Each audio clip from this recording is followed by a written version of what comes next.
Cody, I'm going to go ahead and make a list of the positives from Game 2, and those positives were the Hawks won Game 1. I think that might be about the extent of it. They scored a bunch in the first half. The second half, it was much different. What changed? Man, it's a 60-minute game. We're getting fully into it with guys, putting guys in positions, showing them some moves on the pass rush. And what I found interesting is who he's working with. Guys, I'm standing a few feet away from Falcons quarterback Matt Ryan. After every play, he puts an earpiece in his right ear, got a little walkie-talkie on his hip so he can listen in on the play call. Chances are you've never seen a drone go quite this fast before. Need infield inspiration? The Braves third base coach is your guy. Need life inspiration? Just look in your locker. Muhammad Ali. Every High Five Friday from here on out, you've got two choices and two choices only. Find a way to win, or you are going home. We all see, all right, they kick it to the biggest, strongest guy, best soccer player in the world, and he scores. Show me what you see on this play. I'll try my best. Long way to go still in the Eastern Conference semifinals, but the team asking their fans to believe might have to prove it to them in the next game coming up on Monday night. We'll ask, do you ever envision yourself catching a touchdown in the Super Bowl, or any practice putt is on 18 at Augusta? You're on the verge of a big career moment. When you've played this through in your mind before, what is it that you envision? That's a great question. That's why I only got 5 retweets. Justin, man, where's the love? What do you got to say now? You feel me? Yeah. What do you got to say now? Well, I still say some things, but I don't say this anymore. Oh, okay, yeah, okay. I see the resemblance. Right?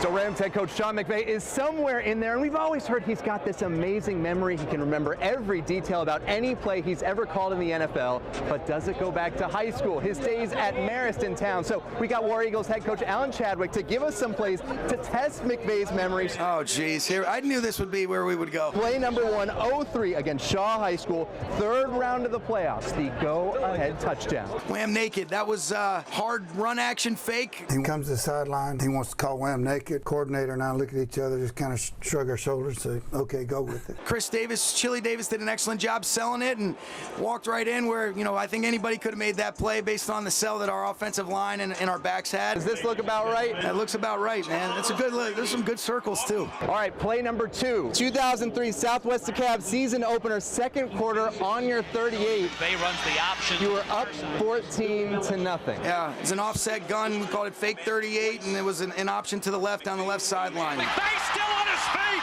across the 40. All right, going for a perfect 3 for 3. This is the tough one. This is the really tough one.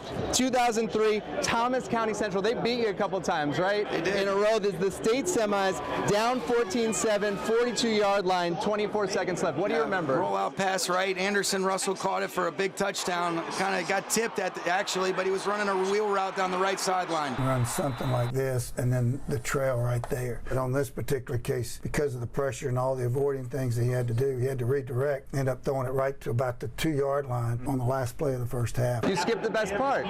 What's that? What happened to you on the sideline? Oh, I got waylaid too. How do you remember all these things?